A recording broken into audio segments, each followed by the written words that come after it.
Libertarian Party of Canada. I'm here to be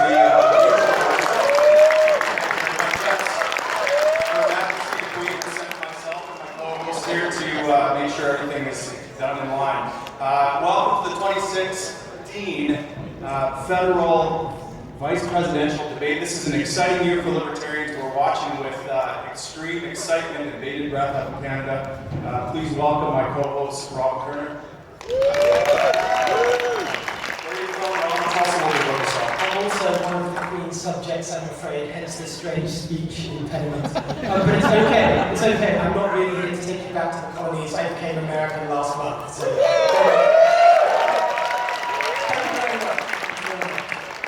Alright, so the rules, candidates that you've been briefed on are each candidate gets a 2-minute opening speech and a 2-minute closing speech. We have a number of questions. Each candidate will answer each question to be given 1 minute. There will be a timer. We will be strict on the time and cut you off after your time is up. Additionally, we added one more wrinkle that you're not aware of. You have 2 sheets of yellow paper in front of you. These are chits that you can play at any point. You can play them once. You can just do one of these if you want. And you played your chit. That means you're allowed to have an additional minute. Now you can use it to rebut something that has been said about you, bring up an additional point. You can use it however you want. We'll get an additional minute. And that way you can rebut and answer some questions. All right. So you can get that minute after the currently speaking person has finished speaking. Right. Okay. Yes. You can't interrupt someone. Yes. Good point. So we will go ahead and start, and we'll each candidate will be given a chance to start. We'll just keep going sequentially to the right, starting. If you started the first last time, you'll be going last the next time. So let's start with, how should we start? Whoever got the most votes, is that how we're doing it? No, let's do it in the order that you're standing on the podium. I think. Okay, sounds good. Give us a, let's also... I'll confer to the British Absolutely. Okay, so we'll start at the far end with Alicia, please. 2 minutes from you. Hi, everybody.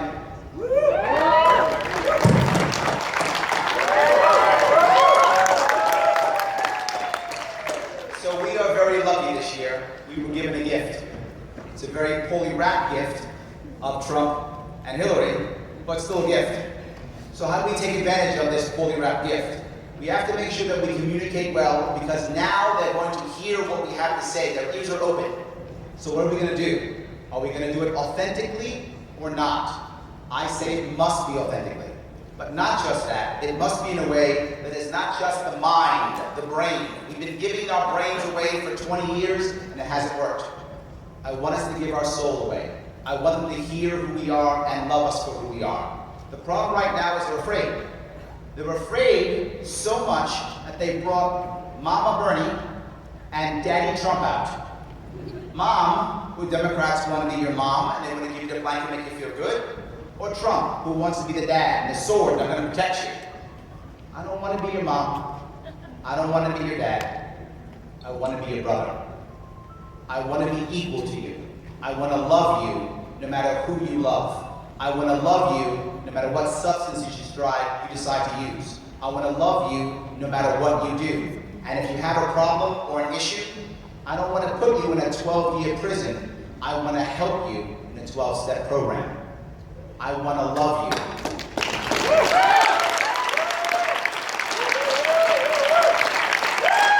If they hear that message and we actually show them that we're not trying to cut everything and destroy everything, we're instead trying to empower them and bring back responsibility.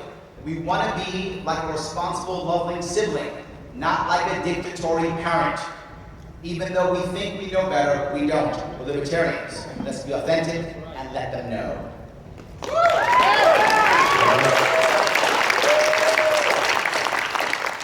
All right, 2 minutes for Mr. William Weld.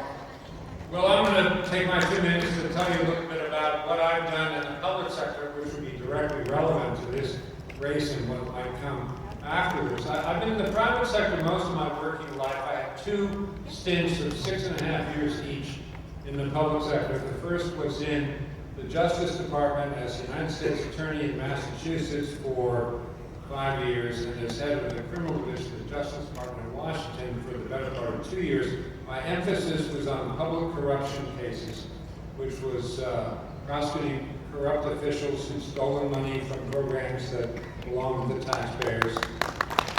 And also I emphasize civil actions and forfeiture to directly recover those monies for the benefit of the taxpayers. As governor, I was in from 91 to 97, mid-97. I was rated the most conservative and the most libertarian governor of the United States. I was way fiscal conservative, cut spending in absolute dollars. And I came in when the state was on its back and the unemployment rate went from the highest among the industrialized states to the lowest. So in 1994, when we came for re-election, we got 71% of the vote. Because we've been very compassionate, very conservative. I had, frankly, led the country in terms of gay, lesbian issues with executive orders, and I appointed the woman who wrote the decision holding that gay marriage was constitutionally compelled, and that led to the Supreme Court case, which led to everything for marriage equality.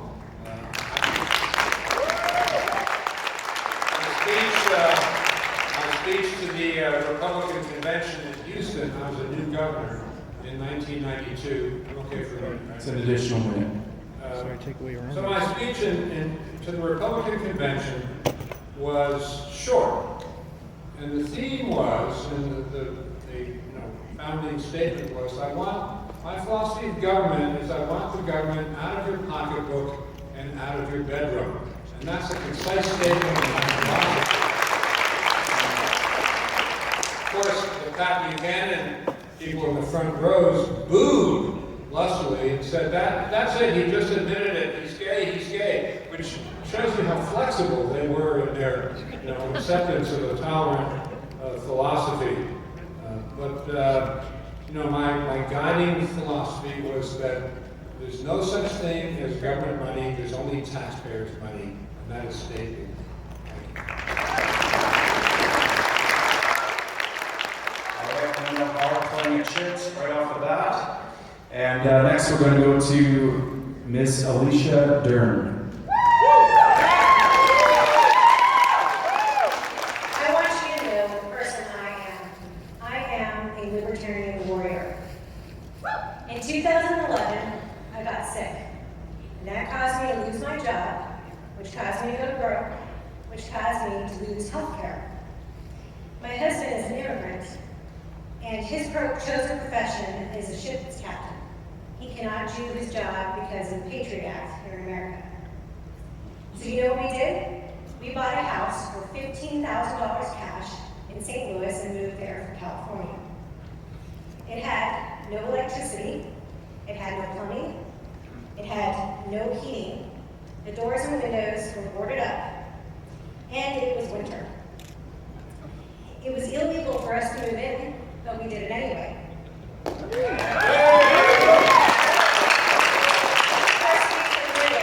got broken into. The police did not save us. My gun saved us.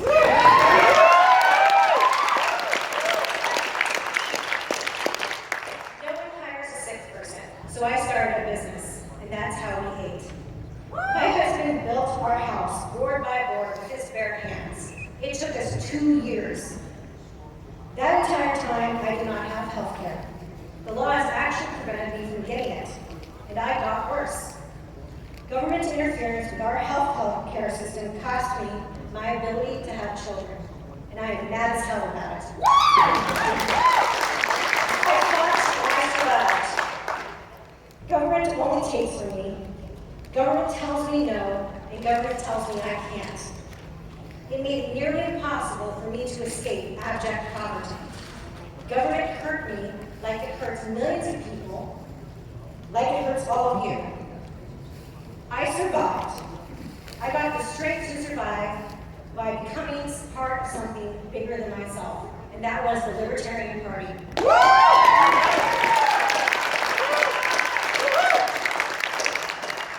I devoted my life to fighting pernicious government. I fight in defense of my clients. I fight in defense of my family. I fight in defense of my country, and I fight in defense of myself. I am a libertarian warrior.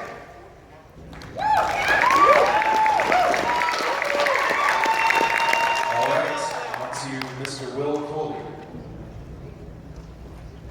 Good evening, and thank you for inviting me here. My name is William Coley. I decided to run because I saw that things were not the way that I wanted them to be. That the Libertarian Party likes to talk about ideas, we like to talk about philosophy, but no one wants to talk about getting their hands dirty. I wanted to bring a voice of experience to this race. Someone who spent years of his life not just reading about libertarian philosophy, not just discussing it with my friends, but going out and proving that it works and that it can work for us in this country. I have dealt with men in foreign countries who are willing to stand in front of the Saudi palace and shake their fist at the tyranny that comes from there, knowing that they may never be seen again. I've worked with men in Pakistan who have set up the first libertarian party in Pakistan, the first libertarian think tank in Pakistan. Why? Because I showed in the last 6 years that the libertarian position on foreign policy is the correct one. That you get further spreading liberty and freedom overseas with good ideas and good examples than you do by dropping hellfire missiles on people's children.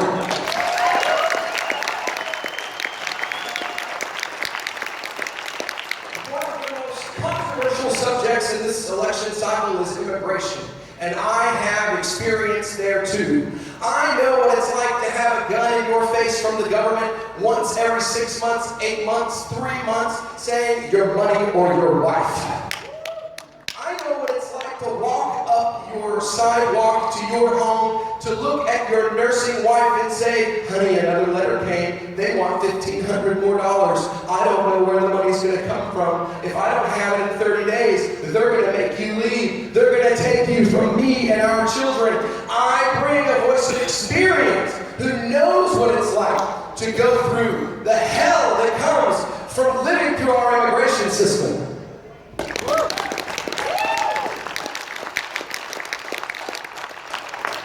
Talk about libertarian philosophy. I don't want to talk about big ideas. I agree with Mr. Sharpe over there. We need to stop using our heads and start speaking with our hearts, but we also need to speak with our hands. We need to get out there and get our hands dirty. Do what it needs to be done. I see men that risk their lives every day to fight for freedom. People who stand up in places where it can literally cost you your head to stand for liberty, and those men stand anyway. Let me stand for you so that we can get a libertarian future.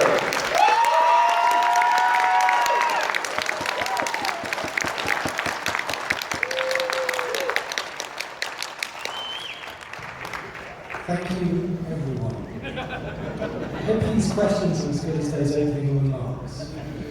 I'm going to start with a simple one first. Short and sweet.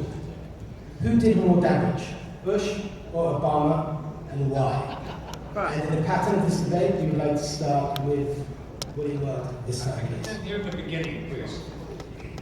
Who did more damage? That's a crazy accent I have, isn't it? Who did more damage? Bush or Obama, and why? You mean to the budget or to the country? Yes.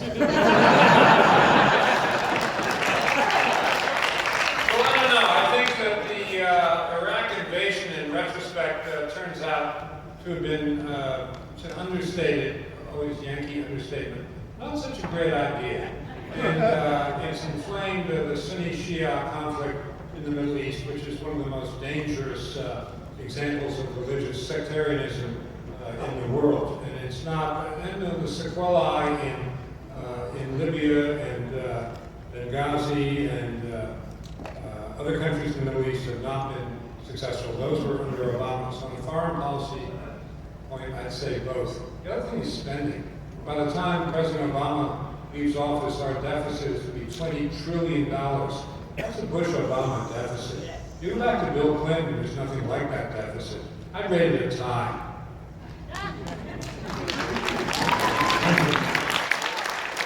Alicia?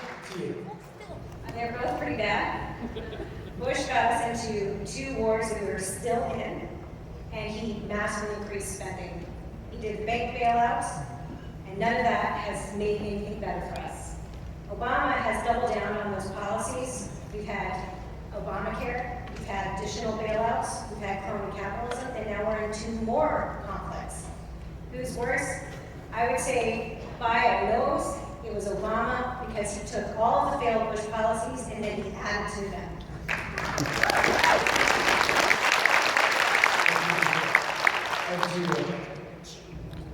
I would have to say it's definitely Obama. Bush may have got us into a lot of these different foreign entanglements, but see, Obama decided that he should take it a step further. Instead of 2 wars, let's have 12. Instead of bombing 3 countries, let's bomb 15. Instead of funding 1 revolution, let's fund 9. Before, we had an anti-war movement in this country. But see, Obama came along and he did away with all that, didn't he? Anybody hear the anti-war left out there? When I look for the anti-war left, all I hear is crickets.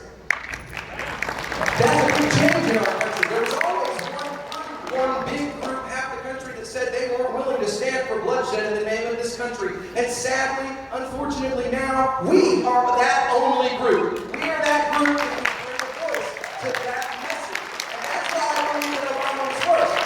Because he silenced the anti-war movement, and on top of that, he decided that entrapping Americans was good policy here at home.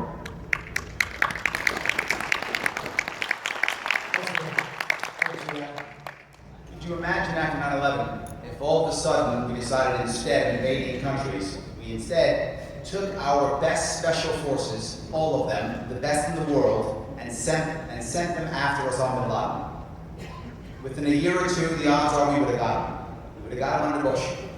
But not just that. Imagine if we had not invaded any of the nations.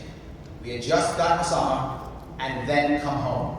Removed ourselves from Saudi Arabia, removed ourselves from the Middle East. What would have happened? Would it be better there or worse? I don't know. Or would they be fighting us? No. Would there be 6,000 dead Americans, which you don't seem to remember? 6,000 dead servicemen? Yes, there would not be those. Or the 20 or 30,000 severely wounded of my brothers and sisters in the military who came back and we ignored? No, they wouldn't be there. So, Bush had bad ideas, but Obama knew better.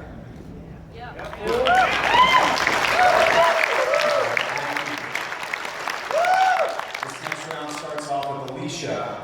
The question is, what role does culture play in creating a government that infringes our liberty? And what, if anything, can be done about it? I think the culture plays a large role. People make decisions based on feelings and, in particular, fear. Fear is being used by our government to drive statist policies and to put people into power. It's hard to counteract fear because it's a major motivator for people. One of the best ways that we can do it is to talk in the same language of emotion, tell them that libertarianism is safe and it's compassionate and it's the way for prosperity and peace. If you can get people to believe that and believe that they do not have to live in fear and they do not need the state to protect them, then they will come to our team.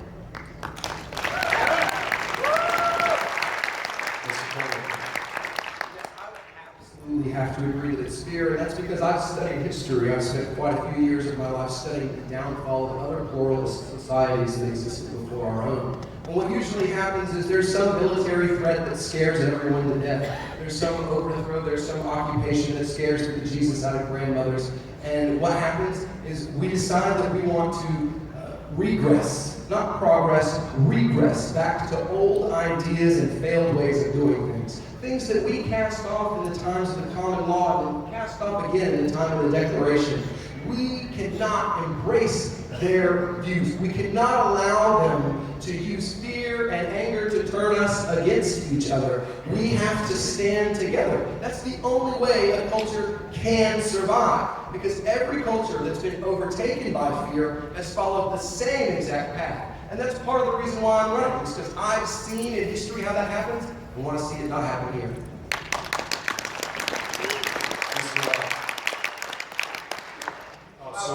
Mr. Sharpe. Larry's good? Oh, good. About a month ago, I was teaching a class to a bunch of entrepreneurs in the construction industry. And one of the guys said to me, he said, Larry, I got a guy who made a $60,000 error, so I'm going to fire him. I said, why? You just spent $60,000 training him. Why would you do that? Why? Because we have a culture of punishment and a culture of no second chance that exists in our business world and also in our culture, in our government. Someone made a mistake, fire them. Someone made a mistake, punish them. Prosecute them, prosecute them, prosecute them. That feels good because we feel righteous, but that creates no long-term value. It also creates a system where no one has a second chance. She broke the law, put her in jail. Criminal, no job for her. He broke the law, criminal, no job for him. No second chance, punishment. It's wrong, it's bad, it hurts us all.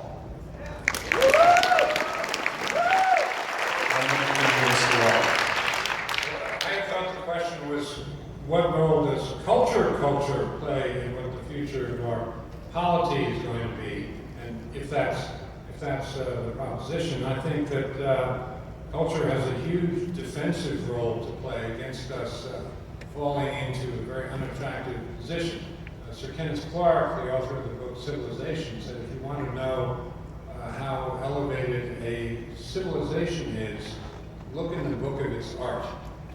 And you see freedom of expression, and you see the kind of commentary that the great artists of the day are able to make on the society of the day. And I think they've gone hand in hand with some of the greatest civilizations in history.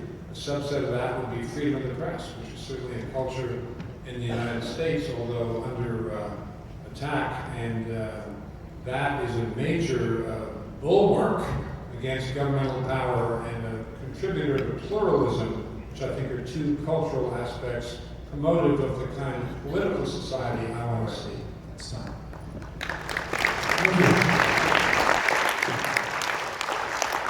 We're going to be jumping around with the questions. We're going to get a bit more philosophical with this one. How much of practical politics can be derived from the non-aggression principle? What other principles must be added to the non-aggression principle in judging policy positions? And we'll start with you, William. Coley. Mr. Coley. I see the non-aggression principle as the philosophical base of any decision that's made, particularly by government. Force is not okay. Force is not something that we are okay with. That is a part of being libertarian, is the fact that you reject the initiation of force. So if a policy initiates force on your neighbors, it is immoral. End of story. There is no argument. There is no discussion. If I think I have a right to use violence against you or your family for any reason, I am wrong. If I feel that I can give that right to someone else when I don't have it, I am wrong. You don't need to add anything to that. That's simple. That's plain. That's libertarianism at its very core. And that is how we should look at our political philosophy. As a philosophy that rejects the use of violence against others in any and all cases except for self-defense.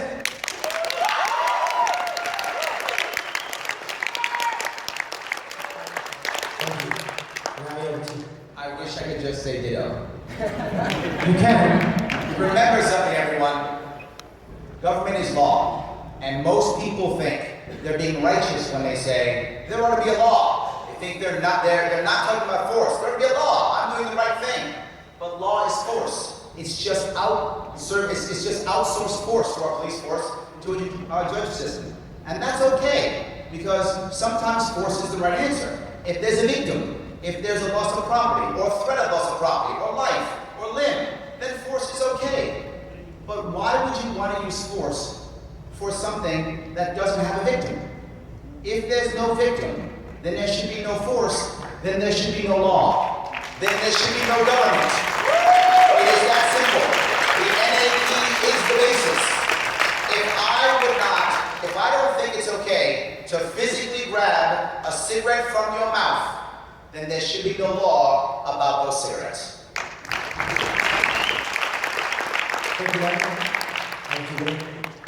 Well, I certainly don't think a government should be run on the aggression principle only, although there's a lot of evidence that one of the major candidates for president this year feels that in his bones. And that way madness lies. We're going to be an outlier as a nation. We'll be violating all of our treaties. We'll be violating all of our international obligations. We'll be violating international law. We will be the rogue nation. We'll be the North Korea of the next 8 years if that happens. So, flipping it on its side, obviously that's a non-starter. I do think that the construct of a system of laws which can cabin and crib people around so that one bad person cannot make things happen in Washington, that is important. It's going to demand skill sets other than purely non-aggression. It will demand putting yourself in the position of your interlocutor across the table and thinking what's necessary to reach common ground, but maybe most people would think that's pretty non-aggressive. It's certainly not what they do in Washington today. Thank you. Alicia, over to you. The non-aggression principle is an excellent rubric to measure all of our laws and our policies. Our laws, government is law, and our laws should not extend beyond natural rights, which is life, liberty, and property. When we have laws beyond those things, that's when we have atrocities, and that's when we have human rights, and we have suffering. Human rights violations and suffering. That's when we have war. The problem with our government is that they've expanded beyond its primary purpose of protecting natural rights of its citizens, protecting natural rights of the country, into aggressive policies. If we could just reapply the non-aggression principle to our laws, we would have a major reduction of the state.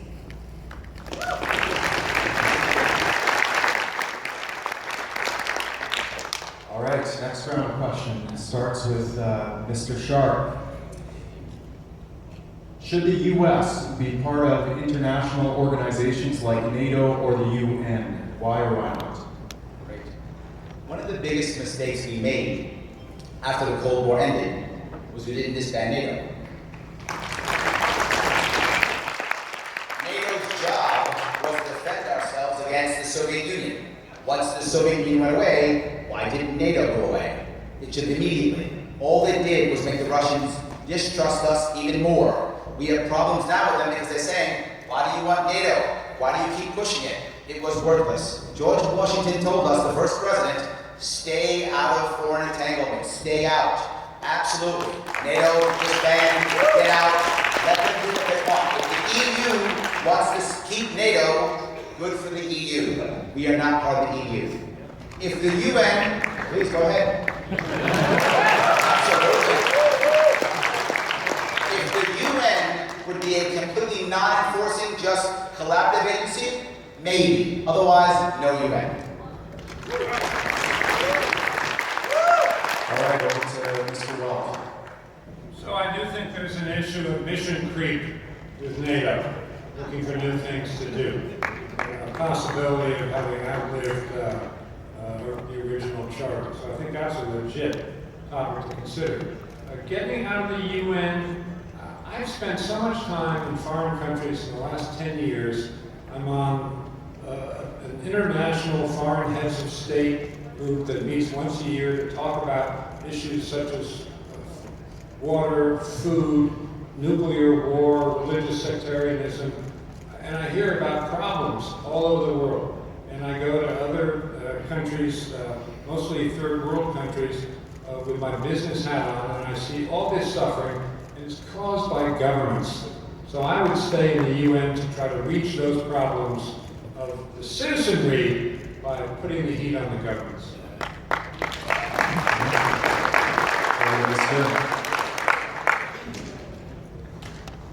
Treaties and associations with foreign countries is a good thing. We should, in fact, trade with other countries, and we should have friendly relationships and diplomatic relationships with other countries. That is how we stay in peace and not in war.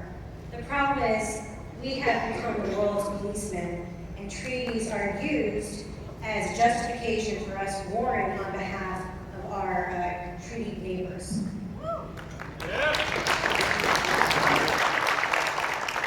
So, mission creep, I think, is a mild way of putting it. We need to revisit all of those treaties and determine whether or not we can use them in a peaceful way, or whether we're just being used as the world's bully for our allies.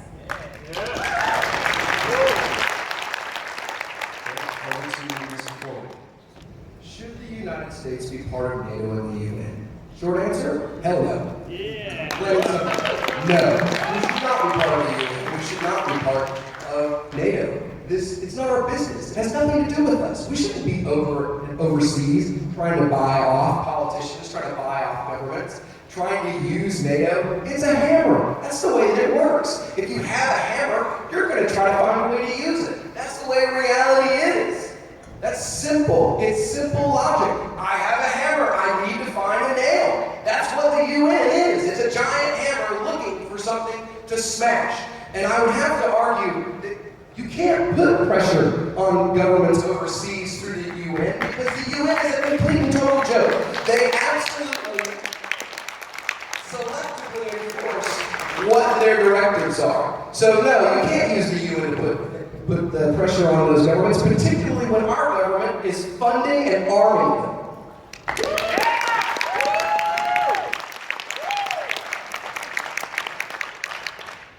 Thank you. Next question. What would be the first politically achievable, emphasize that, reform in the tax code that you would fight for? And we're starting with William Weld. Well, I would fight for a 10 to 20% reduction in the size of the federal government, whether it's a reform of the fundamental system of taxation from a current system to a consumption-based tax, as Governor Johnson favors, or the alternative that I studied carefully when Steve Forbes ran for president, which is a flat tax of 17 to 19%. You know, I don't have a dog really in that fight. I studied them both, but I think there's just so much waste and fat in the federal government that it would be a reduction in the size of government. I let go 10% of the state workforce my first day in office in Massachusetts. I never received so much as a postcard about where those essential employees ever went. Thank you, Alicia, over to you. Well, I would like to just throw out the tax code.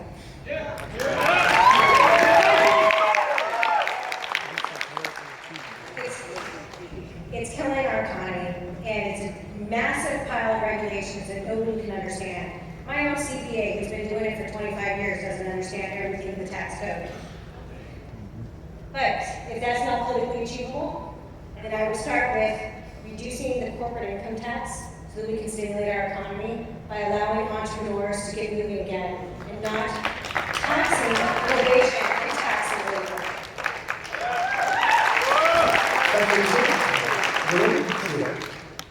I'm not really worried about what's politically achievable. We're libertarians. We don't have those ideas. We believe that taxation is theft. That's it. End of story. There is no discussion. Let's not work around the edges. Let's not change a little this and a little of that. Let's get rid of all of it. Throw it out. The government has no right to my property. The government has no right to my wealth. End of story. The income tax should be ended. That is what we should advocate if we are elected into office. We shouldn't be worried about, oh, let's change the budget 20%. Oh, let's fix this over here 10% or 15%. Cut it all! The income tax is an oppressive system. Even religious institutions, every religion on earth thinks income tax is oppression. Why can we not agree on that simple fact?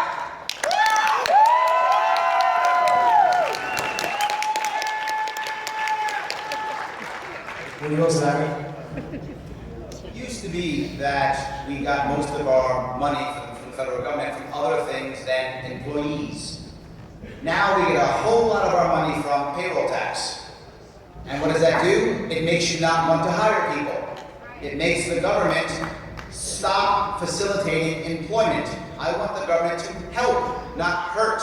So what I would first try to do is destroy the payroll tax.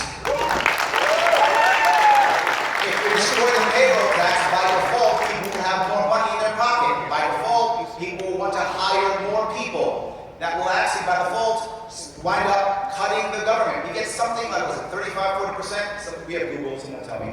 Something like 35 or 40% of our income comes from employees. If we cut the payroll tax, we by default cut the income when we start the government, and we allow people to hire without having to spend more money. All right, thank you very much. And we're on to Alicia Dearn to answer this question first, all right?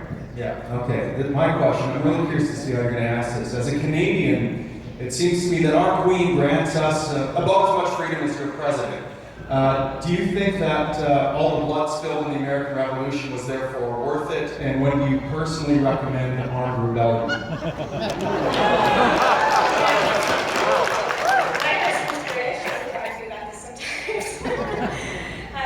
Yes, I think the revolution was worth it.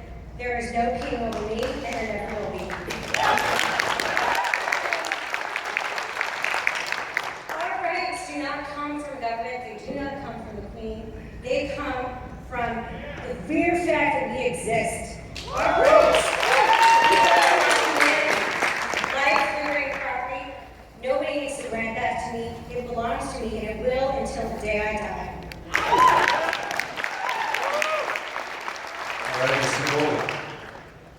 Funny enough, my last name is Coley, which comes from the surname in Scotland, Coley, which actually translates to son of Wallace. So I've had no love for the British in my family for quite a long time. Where I grew up in East Tennessee, they decided that they were going to invade our mountainous region, and they said, we're not leaving this mountain until we win. And we buried those British generals on those mountains. Because sometimes that's what you have to do. If the government becomes so big, so egregious, and so oppressive that you can't feed your family, you can't take care of your business, you can't do anything whatsoever, then there has to be a breaking point. Now, am I saying that we should take up arms against the government? No, but when the government takes up arms against you, it's quite hard not to think about it being a pretty good idea.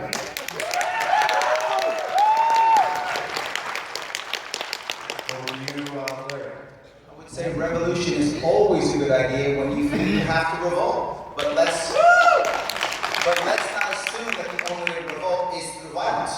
I think Martin Luther King Jr. would show you don't have to. Gandhi would show you don't have to. Nelson Mandela would show both. Nelson Mandela would show both. So neither is right, neither is wrong. Revolution is fine, but we're libertarians. We can revolt with our mouths, we can revolt with our guns, we can revolt with our feet, we can revolt with our wallets. There are many ways for us to revolt. So I think revolution is the right answer, was the right answer, but I don't want to keep it to just guns. If that's what it takes, Nelson Mandela said that, and so did Malcolm X. But some people don't, and they were all libertarians. Harriet Tubman, our founding fathers, all of them libertarians, and they all revolted. They were all outlaws, and I'm okay with that. Choose your weapons.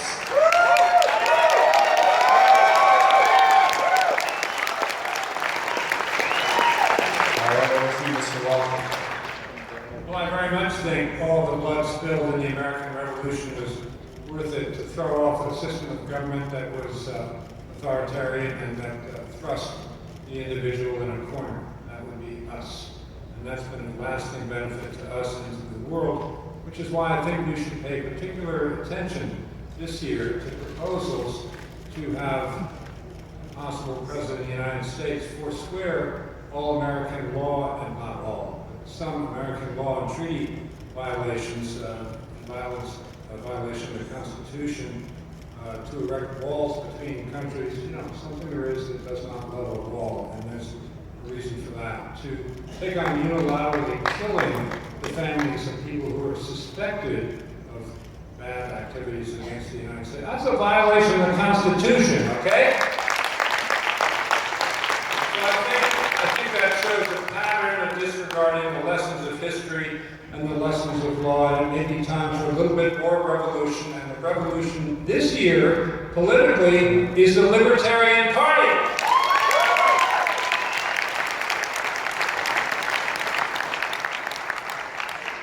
So we're now on the final question of the evening, before you guys get to wrap up. And the question is this: does the term libertarian have a branding problem? And if so, what should we do about it? We're starting with you, William Coley.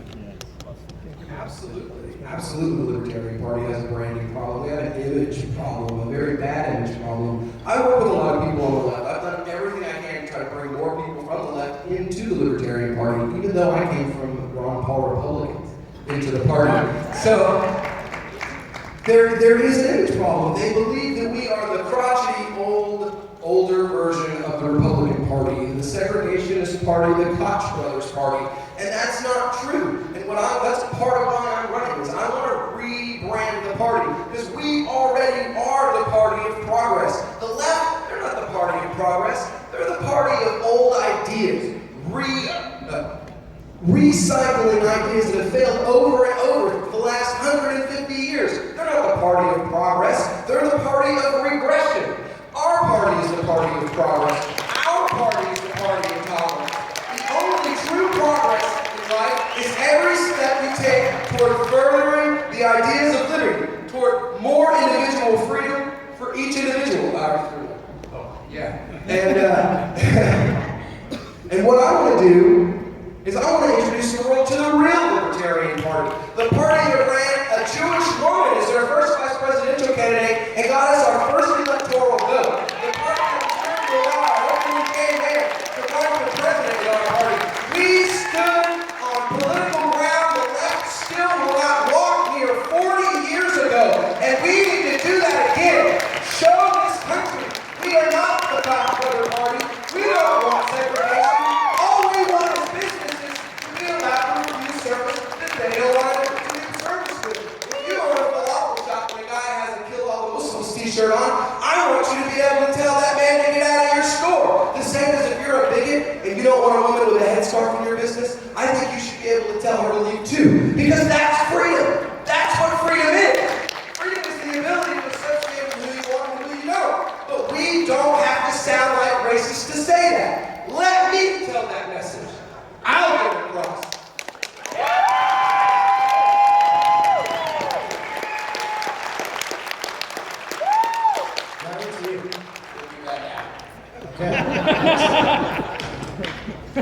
When people hear us say, I don't want the federal government to be responsible for feeding every child in this country, people hear, you want children to starve. That's our problem. We have to change how we speak. If we start with that, that is what hurts our brain. We've spent so much time hitting them with logic because we're right. But if logic was the problem, we would have already won the White House and the Congress, and the White House would be a tourist attraction right now. That's what would happen.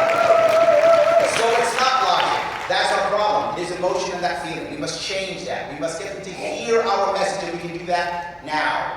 Once we change it, instead of saying, I don't want the government to be responsible, we say, is there a better way?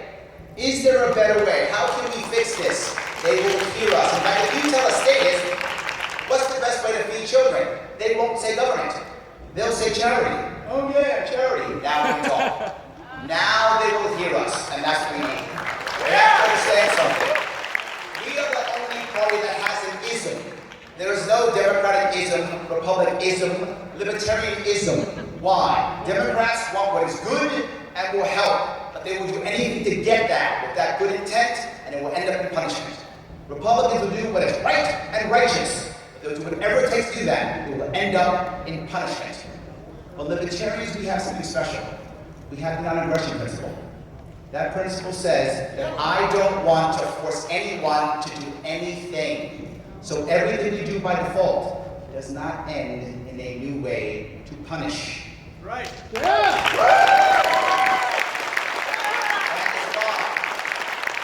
is why we have an ism and they don't.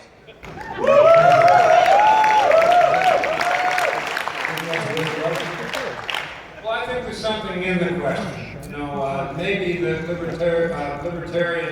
libertarianism should not be the first word we put in the ears of the voters. You know, some voters do hear liberty, and they think, oh boy, there's going to be a whole bunch of unattractive people in our neighborhood as a result if we sign up on this petition.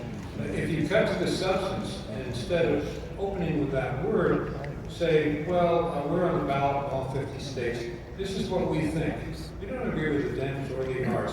We think A, B, C, D, okay? 55% of the country agrees with us. And then you can come back to describe, in general terms, freedom and liberty. In my part of the country, New England, the state motto of New Hampshire is live free or die. I love that motto. I love that motto. It's the only thing on my card, which is at their places. Live free. Now, live free is not going to excite any antipathetic reaction, and maybe that's the way to go. Thanks. Truth to the idea that there's a branding problem, but actually I think it's a communication problem. We're not telling people what libertarianism means in a way that they connect with, in a way that centers on their experience. But actually more than that, I think that most people just don't know what libertarianism is. I'll give you an example. The other day, I went and got my hair cut, and my hairdresser said to me, "What's a libertarian?" I get asked that a lot. You know what I said? I'm glad you asked. I'm going to tell you. Libertarianism, it's the idea that you do not need to ask the government for permission to live your life.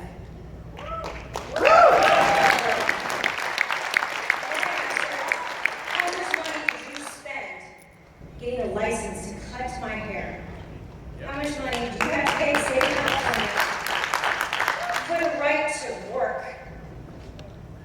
And she said, you know, a lot of money, and it's getting worse.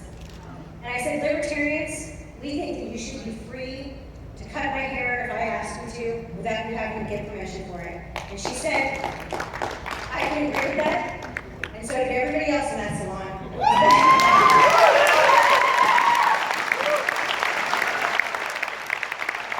Libertarianism, yes, the Libertarian Party is not as powerful as it should be, because we're not getting the message out, and we're not explaining it to the people one by one and telling them how government is impacting their lives and why they should be free from it.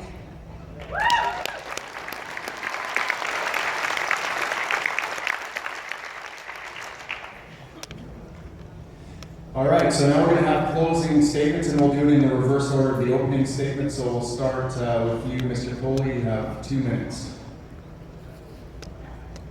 I ran for the vice presidential nomination for the Libertarian Party because I'm a person who likes action. I'm not one who likes to sit and philosophize and jibber-jabber, what we call back home bumping gums, home wrestling, where you just sit around and you talk about ideas, you pontificate, you discuss them, but no one goes out and gets their hands dirty. And I want to bring a voice to the ticket this year that has dirty hands. I want to bring a voice to the ticket that's been out there in the trenches and in places where most people fear to tread, trying to spread the ideas of freedom. I want to bring my experience helping men who will risk their lives to spread liberty. I want to bring that here. I want to inspire this party. I want to inspire this country. I want to inspire my fellow Americans. It's easy to break in a small place like Qatar or Pakistan or Malaysia. Those places are about the size of Pennsylvania. But see, America is a little bit bigger. It's a little bit harder to break into the national scene in this country. It's a little harder to get the opportunity for a bully pulpit to show people that experienced hands can show you libertarian ideas work. I'm not here to tell you about libertarianism. I'm not here to explain the way that it exists. I'm here to show you that it works. I'm here to bring a voice that has gone out there and help other people prove that libertarian ideas are superior. Someone who has been in the trenches, someone who, I love this party. I love these ideas. I'm willing to go out and fight for them. I'm willing to die for them. Are you willing to die for them? I fight for liberty every day of my life. Will you come out here and fight for liberty with me?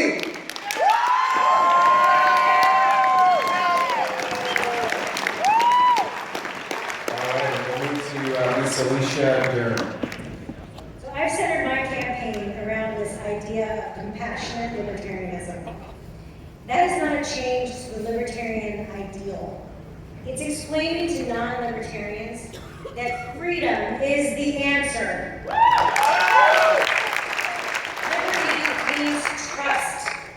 means trusting people to live their lives as they choose.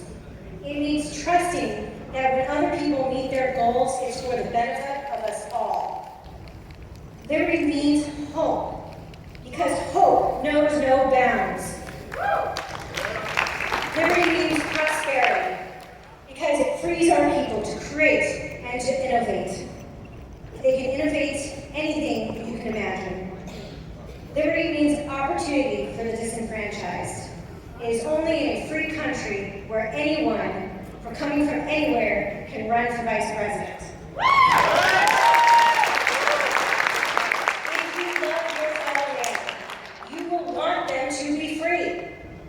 You will want them to succeed or even to fail, because they are free to learn and they are free to grow, and that is how people become their best selves. That is why libertarianism is compassionate. If you choose me, I will proudly and passionately carry this torch of liberty. I am Alicia Dearn, and I not only approve the libertarian message, but I will fight for it.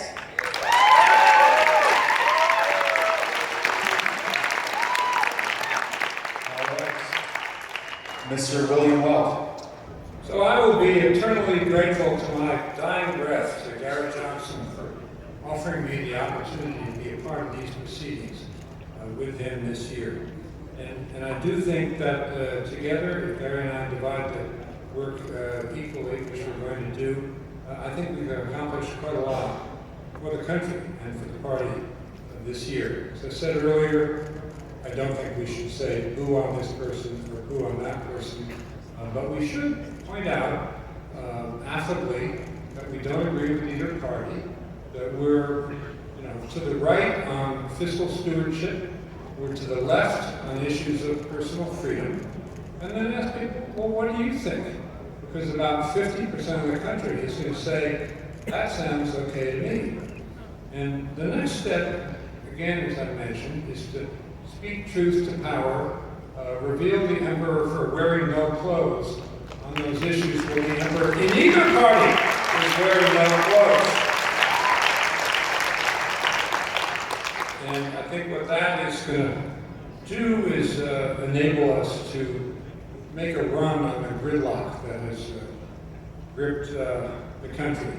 Lead the country to discourse and bring us to a situation where we can either be part of a very enjoyable, tumultuous conclusion to the election season this year, perhaps to the great benefit of the Libertarian Party, or at the very least have helped the country out of its doldrums and the miasma that has gripped our ruling parties in Washington, D.C. Both of them. Thank you. All right, and finally, on to Mr. Sharpe. We all know that this is going to be our year. We know this. We all know that we are going to grow this year. We know this too. What people are trying to tell us is this is our last chance. They're trying to tell us that the war is almost over. This is our last battle. That's a lie. This is the beginning, my brothers and sisters, the beginning. Just the start. They will try to tell you that we only have one shot, and now we must lose our soul to win. No. No. This is the beginning and the beginning only, and we must be more authentic than we've ever been. Now, they are trying to tell us that we have to accept and reinforce the terrible stereotypes that we've been burdened for years. That we are all Republican light. No, we're not. That is part of our party, and I love our Republican light brothers. But you are just part of my party, and that's all. That's it. Or that we are all white men over 60. We are not. That is part of us, and I love my white men over 60. But you are not all of my party. We are much more than that. We cannot reinforce those stereotypes. That's what they think we are not that. We are much more. We need someone who will show them that. I am a veteran. I'm a minority. I'm a city boy. I'm an Easterner, I'm also part of this party.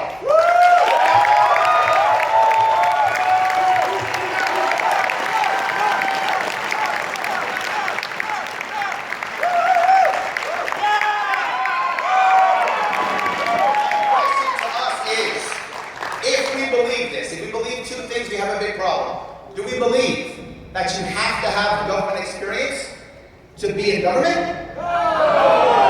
If we think that we're in the wrong party, that convention is 2 months later, you should be going there. Second, do we believe that one Republican governor is not enough? If we believe that, we have a problem internally with our party. We must understand that one is enough and something else would help. We want to show who we are, reach the most people. We want to have the strength to be authentic. If we show them our soul, we will win their hearts